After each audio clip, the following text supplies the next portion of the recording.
আসুন আজ আমরা একটু ভাবি দুর্ঘটনার ধরন এবং জায়গার ওপরে ক্ষতিপূরণের কতটা জাস্টিফিকেশন বা কতটা ডিফারেন্স হয়ে যায়।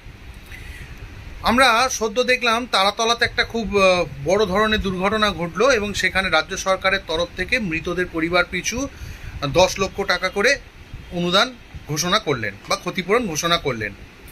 ইতিমধ্যে আরেকটা দুর্ঘটনাও কিন্তু ঘটেছে, সেটা হচ্ছে বর্ধমানের রায়না ব্লক 1-এর একটি গ্রামেতে একটি ভয়াবহ বাস দুর্ঘটনা ঘটেছে।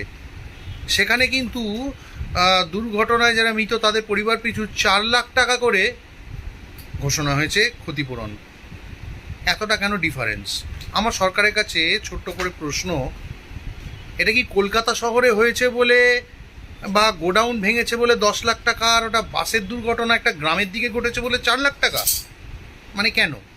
আমরা যেটা দেখলাম তারাতলার এই দুর্ঘটনায় যারা মারা গেছে কর্মীরা, মানে শ্রমিকরা, তাদের অধিকাংশই বা অনেকেই বিহারের মুঙ্গেরের বাসিন্দা, সেখান থেকে কাজে এসেছিলেন।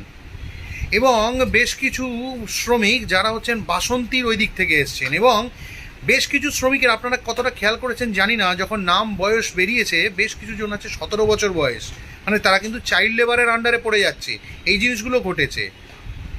তাহলে মুঙ্গেরের আদিবাসী মানে অধিবাসী ম্যাক্সিমাম যারা শ্রমিক, সেই জন্য 10 লাখ টাকা, আর এরা পশ্চিমবাংলার কোনো বর্ধমানের গ্রামের মানুষ মারা গেছে বলে কি 4 লাখ টাকা? মানে আমি সরকারের কাছে জানতে চাইছি, মানে এই এই এই এই এই যে ক্ষতিপূরণ, এটার কি কোনো রকম আলাদা আপনাদের কাছে কোনো ক্যাটাগরি কিছু করা আছে যে এই দুর্ঘটনায় এত টাকা, ওই দুর্ঘটনায় এত টাকা? দুর্ঘটনা তো দুর্ঘটনাই, মানুষের প্রাণ যাওয়া তো প্রাণ যাওয়াই, দুটোই তো সমান ক্ষতিকারক। টাকা দিয়ে যদিও কারোর জীবন ফেরানো যায় না, কিন্তু যখন পরিবারকে যখন আপনি ক্ষতিপূরণ দিচ্ছেন, দু জায়গায় দু রকম ক্ষতিপূরণ কেন? আমি সমালোচনা করছি না, আমি জাস্ট জানতে চাইছি আপনাদের কাছে কি আলাদা কোনো রকম নিয়ম বা কোনো স্ল্যাব বা কোনো সিস্টেম এরকম কিছু আছে? পারলে জানাবেন। আপনারা যদি কিছু জানেন আমাকে জানাতে পারেন।